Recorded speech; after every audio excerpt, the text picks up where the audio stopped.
Hello, today we are going to continue with the study of the method of separation of variables to solve the Hamilton-Jacobi equation.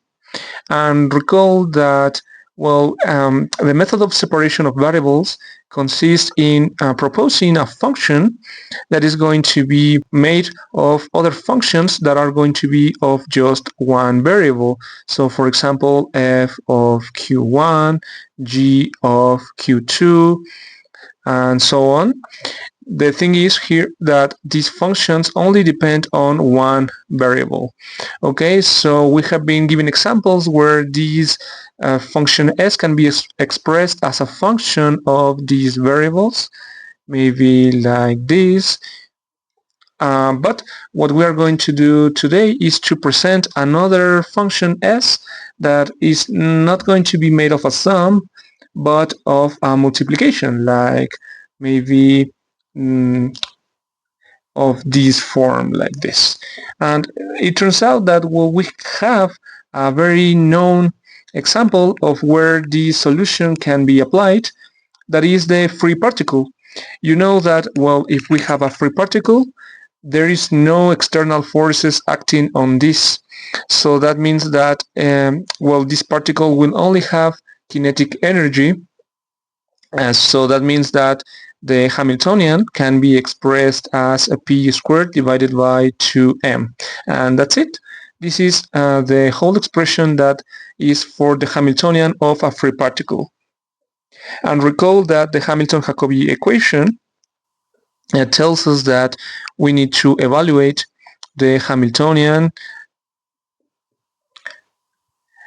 in the p position with the derivative with respect to q of s, and then sum the partial derivative of s with respect to time, and then that is equal to 0. So in this case we see that our Hamiltonian does not have any dependence on the q, it only depends on just one p. So that means that, we need to take, instead of the p, we need to substitute the value, the partial of s with respect to q. So that means that the Hamilton-Jacobi equation for the free particle is going to be the partial of s with respect to q squared divided by 2m, and then plus the partial of s with respect to time equals to 0. Okay, so we are going to be interested in finding a function s to solve this partial differential equation. So, like I said, we are going to propose a function that is going to be the product of two functions like this. Recall that this function only depends on q, and this function only depends on t. So what happens if we substitute this solution into our Hamilton-Jacobi equation?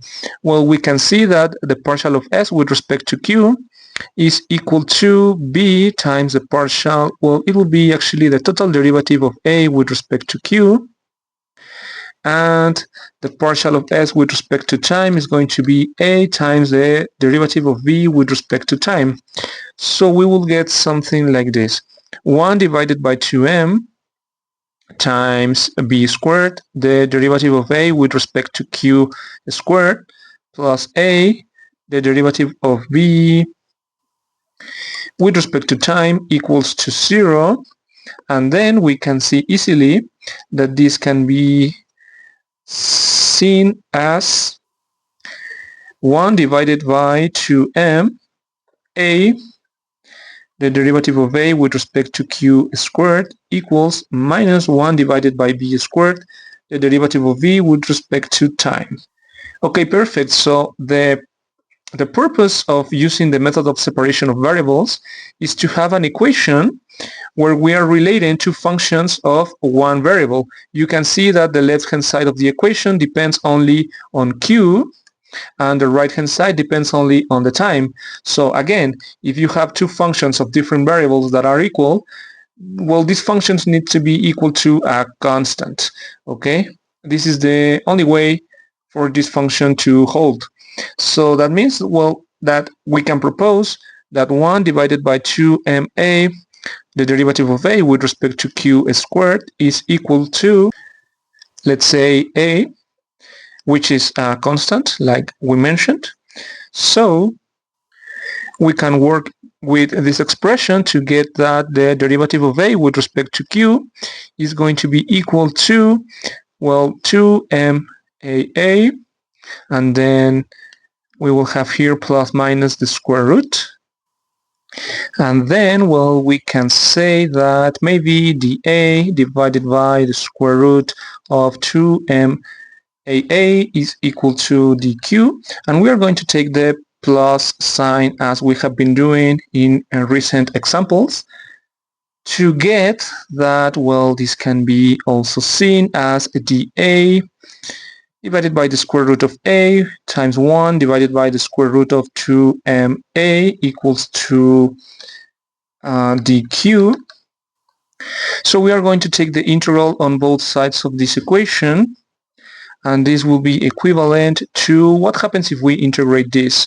Well, we will get that 1 divided by the square root of 2m_a times a to the 1/2 divided by 1/2 is going to be equal to q, and let's say plus a constant b. Okay, so recall that what we want to find is a function a of q. So we need to solve this for a. So we are going to get that a to the 1/2 is equal to 1/2 times q plus b, and then times the square root of 2m_a. So of course we are going to square both sides of this equation to get that a is equal to, we will have here 1 divided by 4 times 2, but that will be 1/2, and then q plus b squared, and then this squared will be just m_a. So with this we have found a function a of q that is it is m_a divided by 2 times q plus b squared. Okay, this is the first component of the function s that we are looking for. And then, well, we need to get back to our differential equation. That is, this one over here. We said that the left-hand side of this equation is equal to a, so that means that this quantity is also equal to a. So we need to establish that minus 1 divided by b squared, the derivative of b with respect to time, is equal to a again. So what are we going to do? Well, we can express this as db divided by b squared equals minus a dt. So if we integrate, we will get something like minus b to the minus 1, and then minus a t plus a constant c. Let's say that this constant is negative. Well, not that it's negative. Let's say that we just have this minus here, just to be able to express that b to the negative 1 power is equal to at plus c. So this means that, well, b can be seen as 1 divided by at plus c. And remember that we said that s is equal to a times b. So we get that s is going to be equal to m_a divided by 2 q plus b squared, and then b, which is 1 divided by at plus c.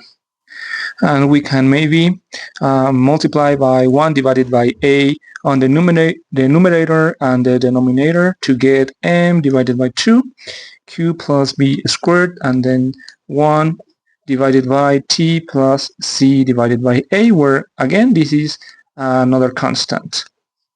Okay, perfect. So we have got that the solution to the Hamilton-Jacobi equation corresponding to the free particle is this function s that we have here. Perfect. So this will be the final result of the lesson. I hope you enjoyed this video, and I think I will finish here.